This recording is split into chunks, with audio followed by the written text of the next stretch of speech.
Saudara yang dikasihi Tuhan, bacaan kita hari ini saya ambilkan dari Roma, pasal yang ke-12, ayat yang ke-20, yang demikian. Tetapi jika seterumu lapar, berilah dia makan.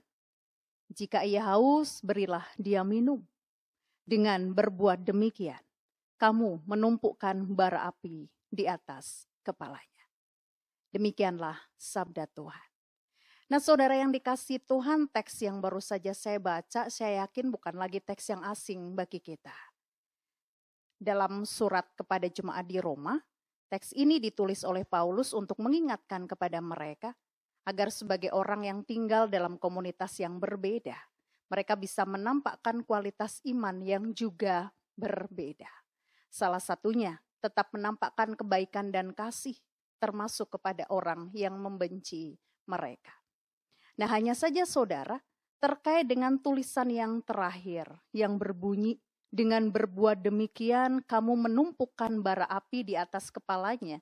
Seringkali kita memahami teks ini dengan cara yang berbeda.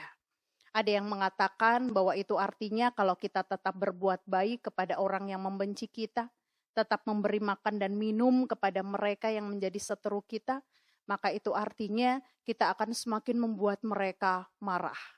Karena dengan kita melakukannya, berarti kita tidak ikut permainan mereka. Tetapi ada juga yang mengatakan bahwa makna menumpukan bara api di atas kepalanya, itu secara tidak langsung dengan kita terus berbuat baik kepada mereka, mereka nanti akan merasa malu.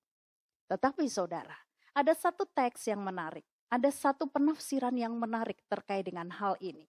Yaitu bahwa dengan menumpukan bara api di atas kepalanya, sebenarnya kita memberikan mereka kebaikan, kita memberikan kepada mereka kehidupan, kita memberikan kepada mereka pengharapan.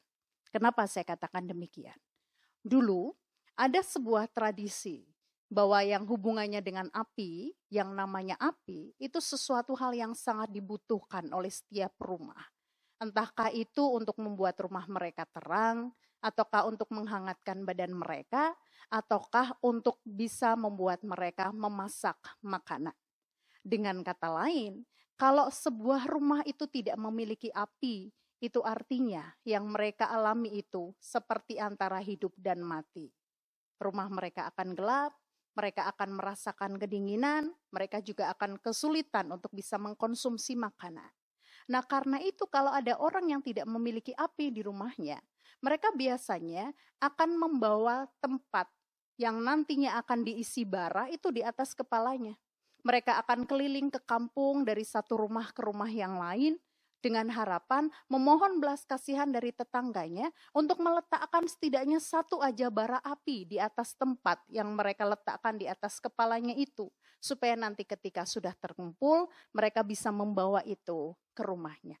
Dengan kata lain, kalau dalam teks kita tadi disebutkan, tetapi jika seterumu lapar, berilah dia makan. Jika dia haus, berilah dia minum. Dengan berbuat demikian, kamu menumpukan bara api di atas kepalanya, itu bukan dalam konteks kita akan semakin membuat mereka malu dengan perbuatan baik yang kita lakukan, atau kita akan membuat mereka semakin kebakaran jenggot dengan apa yang kita kerjakan. Tetapi itu artinya dengan tetap berbuat baik, kita memberikan mereka kehidupan. Kita memberikan mereka kehangatan, kita memberikan mereka pengharapan. Pertanyaannya sekarang, mau atau tidak?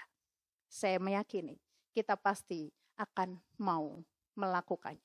Sebab kita sudah diberi kehangatan, kita sudah diberikan kehidupan, kita sudah diberikan pengharapan oleh Tuhan. Wajib bagi kita untuk membagikan itu kepada sesama kita.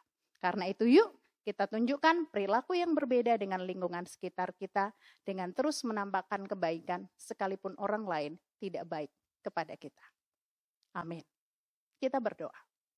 Kami bersyukur Tuhan, firman-Mu kali ini kembali meneguhkan kami agar sebagai umat-Mu kami menampakkan kualitas iman yang berbeda. Itu tidak mudah, tapi kami percaya Engkau akan memampukan kami melakukannya.